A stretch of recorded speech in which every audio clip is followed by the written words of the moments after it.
Hello and welcome to the IAPD Parkcast. I'm Wayne Utterback, Director of Communications at the Illinois Association of Park Districts, and I'm happy today to be joined by Mike Benard, Executive Director of the Wheaton Park District, to talk a little bit about working with the Wesley Lurie Foundation to create and support Wheaton's Sensory Garden Playground. So thank you so much for taking some time out of your day to talk with me. You're very welcome, Wayne. Glad to be here. Now, first, what can you just tell us about the Wheaton Park District in general? Kind of like lay it out for folks who might not know about your community. Wheaton Park District has been in existence for just over 100 years. We have a very robust park system, and we're situated primarily in the community of Wheaton, which is about 20 miles directly west of the city of Chicago. And we have a very sophisticated park system that includes almost 1,000 acres of open space, a number of special facilities, including Cosley Zoo, the Arrowhead Golf Club, Lincoln Marsh Natural Area. We also operate the DuPage County Historical Museum on behalf of our county.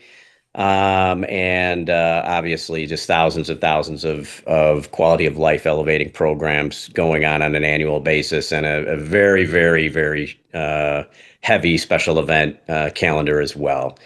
So we're real busy over here. We love the work we do. The community is very supportive of parks and programs and our affiliate foundations, so we're thrilled to be a part of the magic that occurs across the entire state through Parks and Recreation Services. Excellent. Now, I would like to just take a closer look, though, at like what I mentioned earlier was the Sensory Garden Playground. Can you just give me a very basic overview of what is the playground and maybe how it got started? So the Sensory Playground the idea was hatched well over 10 years ago. There was an occupational therapist locally here in Wheaton who was part of the Wheaton Kiwanis Club. And we had also on that club was a long-term member of the Park District community here. Ray Morrill was in that club, and hopefully there's some listeners who will know who Ray was. Ray was the director of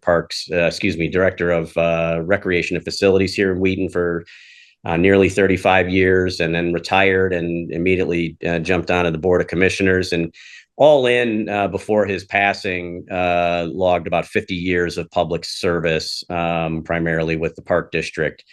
So his presence on the Kiwanis, in the Kiwanis Club, was a great conduit to myself and to Jane Hodgkinson at the Western DuPage Special Recreation Association. And this occupational therapist and Ray pitched the idea of a barrier-free playground to the Park District. And we immediately saw a wonderful partnership opportunity and got to work. We formed a 501c3 around which we could fundraise and solicit grants around and partner with the Park District towards the fundraising that would be necessary to achieve the vision. And that vision included, as I'm sure everybody watching or listening knows, the ADA provides a lot of guidance in providing recreational services and amenities for individuals with special needs, but primarily only those special needs that involve physical attributes. So the ADA, of course, mandates that barrier-free play opportunities exist, but not from a standpoint of cognitive barriers or, in particular, in this case, sensory integration disorders. So we created the Sensory Garden Playground model around barrier-free play from a more universal standpoint of going beyond simply physical barriers. So we put design elements in place after consultation with appropriate professionals, both in the Special Recreation Association world and other service providers and experts in relationship to serving individuals on the autism spectrum. And we ended up designing a master plan around creating barrier-free play from both a physical and a cognitive and sensory standpoint. Our first playground was a first aspect of the playground, I guess I should say, was a 3 to 5 year old playground, and our first financial success from a fundraising standpoint came to help fund that playground through Shane's Inspiration, which was another foundation out of California. They had run an application process for significant financial contribution to barrier-free play. And they liked what they read in our application, and we were awarded a grant that really kickstarted the entire sensory garden playground project. As we move forward, we've made plenty of friends in the corporate world and in the philanthropic world, and we're very fortunate to develop a relationship with the Wesley Luring Foundation, which has been a significant contributor to multiple phases as the sensory garden playground has evolved. And that relationship, as well as local corporate sponsorships, individual donations, fundraising events, have all in over the last now 14 years since we began, have contributed towards putting nearly $1.5 million worth of playground assets at this site. And we're very proud of that. All 100% fundraised, not a tax dollar went into this, into the purchase of the equipment. Where the Park District's partnership comes in is the Park District. We created an opportunity here for this relationship with the Sensory Garden Foundation. And what happens is that the foundation secures philanthropic grants and pledges and collects money towards the goal of seeing the next phase of the sensory garden be completed. And the Park District, we created a reimbursement agreement program where the Park District would pay for the installation of the playground equipment or the asset in advance. And then once the foundation has, not before the foundation has generated sufficient pledges to cover the cost of it. So the Park District pays up front, and the Park District is reimbursed as those pledges come in. So in other words, a donor can see the value of making a 5-year philanthropic pledge to the foundation immediately before that 5th year comes around, and their entire pledge is met. So as a further example, if somebody donates $50,000 a year for 5 years, that's $250,000. You're getting a lot further down the road at $250,000 to build a playground asset at that level than you are at 50. The Park District will build that $250,000 asset in that first year of the pledge, and then take reimbursement from the foundation as those years go by, and those additional $50,000 increments are earned by the foundation or accepted by the foundation. So along the way, we've served tens of thousands of young people, both with special needs and without. One of the primary goals of this playground is to remove those barriers and bring people together, kids especially, to play regardless of their differences in ability. Another tremendous benefit of this location is as with any special recreation service, as it provides an opportunity for some respite for caregivers who have people in their care, their kids or their grandkids. Since the sensory garden playground's been a part of the community, what's the response been from the community? Oh, it's been very positive. It took a little while, maybe a year or two, for people to discover us. We are situated really on the outskirts of our border and nestled into um, uh, an area that is surrounded by forest preserve land. But once people discovered us, once people come one time, they go ahead and tell their networks, "Hey, play date at the Sensory Garden playground." So we have been discovered. We have buses of preschools and day camps and from all over, well beyond DuPage County, which is our initial target market. But we've got buses of kids coming up from Joliet. We've got them coming down from Northern Illinois.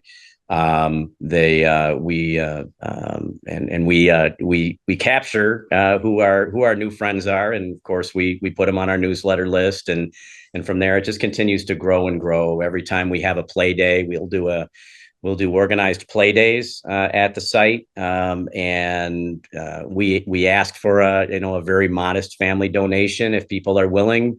But more importantly than that, we collect an email address, and then we continue to send out our positive information about what it is that we're doing. And we've been able to not only make a lot of friends who have enjoyed the playground, we've also been able to deepen our bench on our board as well through making those connections. As a matter of fact, we just had a ribbon cutting ceremony for our 5 to 12-year-old playground. And I met at least two individuals who discovered the location through that event, and had some meaningful dialogue with them because it spoke to them, and the mission resonated with them about possibly joining our board. So the product does a great job of selling itself, and we make hundreds of new friends every year as we move forward. Excellent. Now you mentioned play days, like scheduled play days, organized play days. What are some of the events that are held there? Well, we have a theme. We do 4 play days every summer, and each one has a theme.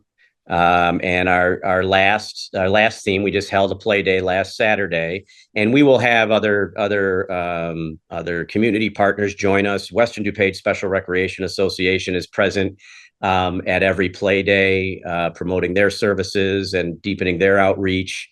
Of course, the Playground Foundation board is always represented there, but we'll also bring in private sector partners who maybe our mission is lining up with. At our last play day, we had a travel agency that specializes in serving people with special needs have a presence there. So they pay a little bit of money to be present there. That goes into our fund reserves towards our next project. And we find a new ally in promoting these types of services and facilities in the community. So our theme for our first play day this summer was music and dance, and we actually had some people from our cultural arts program at the Park District out there to engage the kids and do a little more additional cross promotion there for the Park District Cultural Arts Program, as well as for the Sensory Garden Playground and WDSRA. It's really become a great place for the community to come together. And it's, like I said, it's a little off the beaten path, but once we're discovered, boy, we are very heavily frequented. Excellent, excellent. Now, what would you tell another agency that might be looking into creating something similar to a sensory garden playground? What would you tell them in terms of like encouraging them to go forward with that? Well, I'd absolutely encourage them to go forward. The opportunity, I think we've put together a pretty good model that is would be easy to replicate. It's not a small lift to form yet another 501c3 with a specific focus. There's a whole infrastructure, obviously, of organization and management, and managing the books and engaging people towards that charitable goals, and that's a lift, right? That's work. Yeah. But the result is worth it. we do think we've got a pretty good model here with our with having the foundation partner with the park district towards the construction of the installation and the construction and the maintenance of the asset. And by the way, all of the assets, once they are fundraised for, become property of the Wheaton Park District and gets folded into our playground maintenance and site maintenance program as any other park would. It just happens to be the capital. The capital dollars are coming from this other source, this philanthropic source. So it works out very well. So happy to share that model with anybody that's interested. The results are well worth the effort, and it's another great way to deepen the community's resources through partnership. How would you describe your agency's role in the community that it serves? Well, gosh, we're I tell you what I love about our role, and this is not just the Wheaton Park District's role. It's across the entire state, throughout the entire IAPD membership. We occupy a very special place in the community, and of course, all of our missions center around elevating quality of life, right, through the services we provide, open spaces we provide, offering opportunities for social integration, and enjoyment of one's leisure time. The special place I'm talking about is with Parks and Recreation Month in mind. There are so many things in everybody's life and in the people's lives that we serve that are have tos, right? You have to go to school. You have to take the garbage out. Communities have to have a police station. You have to have a fire station. You have to do all these things in life, right? Yeah. Park districts and special rec associations and conservation districts and forest preserve districts, we all represent the get to in life, right? You get to go to camp. You get to go to the pool. You get to play golf. You get to have a party. You get to have a lifetime event called a wedding shower or baby shower at one of our facilities or one of our parks. So the fact that we are chosen by people do not have to spend time with us, yet they do. And coupled with that not only do they choose to spend time with their local Parks and Recreation agency, in many cases, they also choose to spend money doing it. There are so many things that folks have to spend money on. They have an opportunity to spend money with the park district or the conservation district or the special rec association for those services that are impacting their lives in a positive way. And that choice, being that choice, I think is very powerful. I think at a certain level, I'm certainly not going to, speak for the thousands and thousands of people who work in this wonderful career called Parks and Recreation, but I think that is probably one of the most attractive things about spending a career serving people in this way, is that none of it's punitive, none of it's a have to. It's all what people choose. And they choose it because they want to do it. So I've always thought that's a very powerful place to be in a community. I've always felt and have experienced in my career.